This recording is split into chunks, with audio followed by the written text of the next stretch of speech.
Hey everybody, welcome back. I am Xiao Fei and this is my van.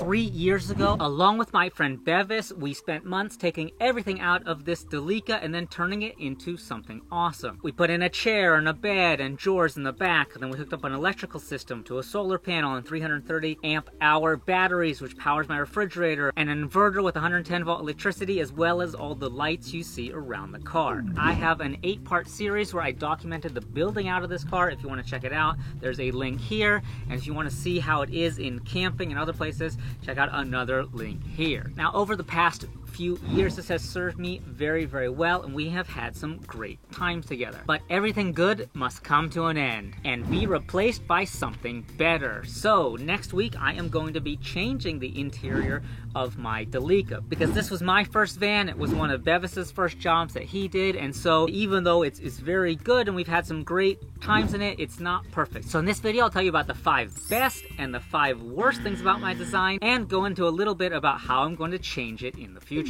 So the absolute biggest mistake that I made with this car is in the kitchen. Using the rollers from the original chairs that were in this car, I thought it was genius. What I failed to account for was my own messy behavior. So even though the rolling system works quite well and we can pull out the kitchen very well, the problem is that I'm always putting gear and equipment and clothing and all these things in front of that chair. And then so when I need the kitchen, I have to move all of that, and it's a huge pain in the butt. So that was a critical failure in design on my part, and the result is that I just don't use the kitchen very often. I just take out a camp stove and put it on the outside anyway, instead of using the expensive and difficult to design one that I built. So the way I'm going to fix that is just have the kitchen here to begin with, and then you can just pull it out and it doesn't require any movement or at all. So move the chair further back, have the kitchen here, bing bang boom, we're done. Alright, now let's move on to something good, and that's this Fiamma F45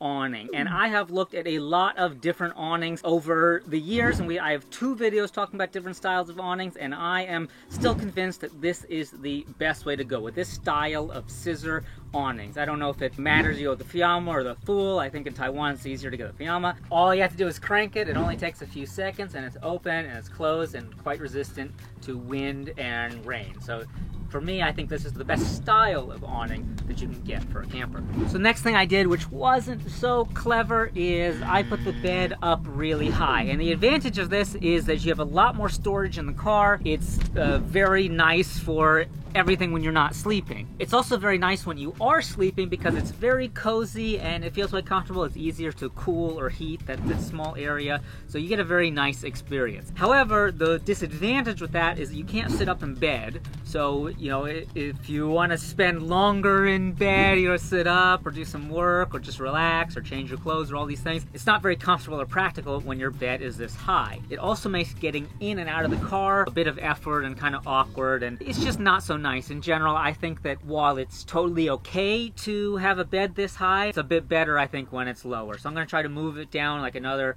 30 centimeters, and that will give me just enough space so that, you know, when I sit up, I can still be, you know, comfortable in the car. On to something good. Whenever we go out camping and we use the 110 volt electricity, you always have to deal with extension cables. You know, it might be something farther away, especially when we're filming, we need lights or something like that. So I have my extension cord like this, where it's on a roller, and I can just pull something to let it go back in, and it's very easy to clean this for. So good. On to something bad about the electrical system is that when we built the car, we put the batteries and the fuses and all of these things way back down at the bottom in a place where it's not so easy to get to. The reason we did that is because we wanted to put them in a place that wouldn't be used for practical storage, so it frees up practical storage spaces elsewhere. However, no electrical system is perfect. Over the course of a few years, you know, maybe a fuse blows or a wire comes loose, and it's really important to be able to get to it. So it has made accessing that panel, that back area, very difficult, and, you know, giving me some headache because of that. So in the new design, what I would like to do is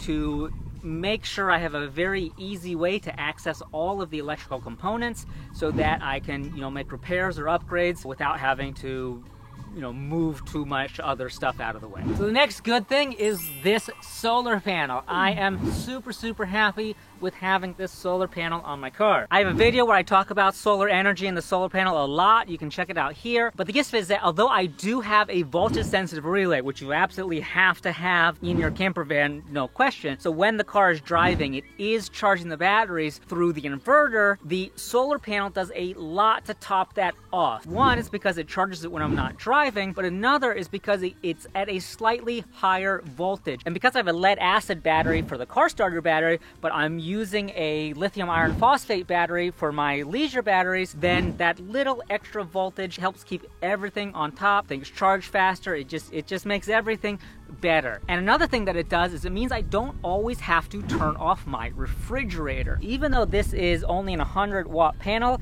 it's adding about the same amount of electricity to the system as my fridge is taking out during the day. And so in the summer when you have more sun, okay, you need to use your fridge more, but also you get more electricity. So it kind of evens out throughout the year, and it's really great. It means that I could just run my refrigerator indefinitely for a month if I wanted to, and it wouldn't drain my batteries. And what that means is that when you get home, you don't immediately have to take everything out of the fridge and then dry everything out and all that things. Because if you turn off the fridge and leave it in your car, then it gets kind of smelly if it's not on. So the less time you have to spend doing all of the preparation and the cleaning and the taking out and putting away, the more time you get to enjoy. And so I think that is the essence of good camper design, to save you that time. Outdoor Boys behind the camera. Yeah. Go over to their channel, check out what they got. Here is another one that is bad. You guys see it? No, you don't, because I took it down. Before, in my original design, I had cameras all around the car, and I just didn't do a good job with it. I used kind of like a home DVR system so that I could have 6, 7 different cameras around the car. I thought it would be really cool for filming, and plus it gives you like angles all over. Anyway, waste of time and money. It didn't work. When I redesigned the car, I'm gonna have the 360 system specifically made for cars. I'm not going to install it myself. I'm going to have the professionals do it, and it's going to be much better. Really, I wasted a lot of time, a lot of money trying to get that to work, and I failed. Hopefully somebody can learn from my mistake. Check it out. I even put one down here.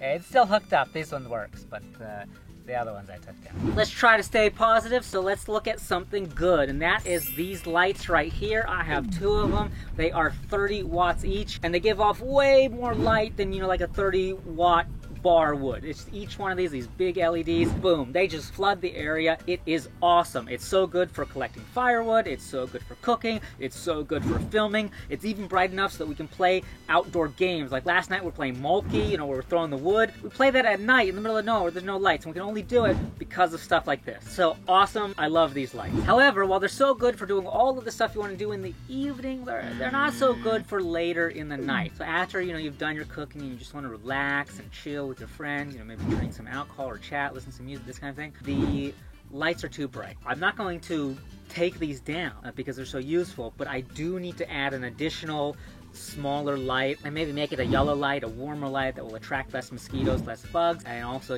make you a bit more relaxed so it's easier to fall asleep afterwards. We have both good and bad with these lights. That's thankfully an easy fix. Let's end on a positive note, and this is my water system. So it goes back there to a 40-liter stainless steel tank. I am so happy I went with the stainless steel tank and not one of the plastic ones. It keeps the water nice and clean and fresh tasting for a really long time. It is fantastic. And one thing I changed on it from the original design is I switched to a gravity-based system. So now when I want water, all I do is turn this, and woo, water's already coming out. So there we go. So this kind of gravity-based system is so much better than anything that uses pumps. Don't use pumps. Gravity is the way to go. It makes everything so much simpler, and it always works. There's one thing we can't do. It's break the laws of physics. Have a good night, everybody. The next few videos are all about changing this car. So if you like camper vans, be sure to hit that subscribe and tune in next week because we got more coming. Cheers. Hey guys, here's one last bonus positive. You gotta get a pot like this. Oh my god. Everything I cook in this pot is delicious. You can throw it in the gas, you throw it in the fire, you can throw it at your friends. It's amazing. I love this pot. See you next time.